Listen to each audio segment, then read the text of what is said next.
Setelah viral dan dirujak netizen, Asri Damuna akhirnya muncul dan beri klarifikasi. Kepala Kantor Unit Penyelenggara Bandar Udara Sangiani Bandera Kolaka itu mengaku jika videonya tidaklah utuh. Ia bahkan mengatakan jika video itu sudah diedit dalam wawancaranya di stasiun TV. Asri menuturkan mulanya ia dan rekannya datang ke rumah makan, tempat di mana YouTuber Korea itu juga makan seorang diri. Asri menyebut bahwa Jiahlah yang lebih dulu meminta bergabung di meja restoran tersebut. Menurutnya, saat Jia menyampaikan keinginannya itu, YouTuber asal Korea itu belum memulai rekaman videonya. Setelah keduanya menyetujui bergabung, YouTuber asal Korea itu lantas meminta izin untuk memvideokan momen kebersamaannya itu. Setelah itu, Asri menuturkan bahwa YouTuber Korea itu menanyakan juga soal tempat ia dan rekannya menginap. Sontak, ia menjawab dan menawarkan untuk sekalian mampir ke hotelnya. Asri menuturkan bahwa video yang viral beredar ini sudah melalui banyak editing. Asri menuturkan bahwa keduanya tak ada kesan buruk seusai bertemu.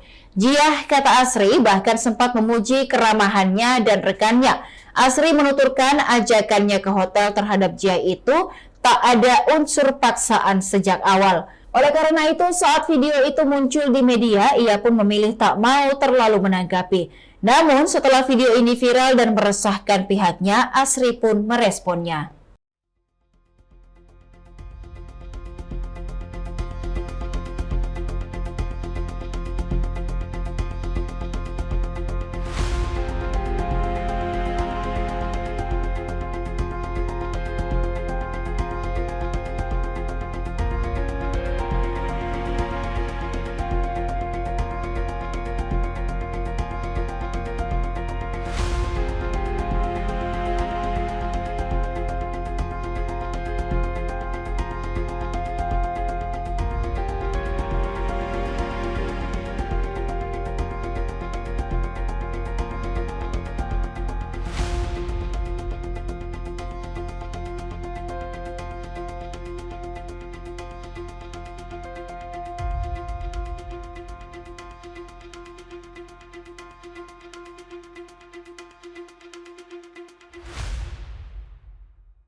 Demikian Tribun Timur Hot News kali ini. Saksikan berita lainnya hanya di kanal YouTube dan Facebook Tribun Timur.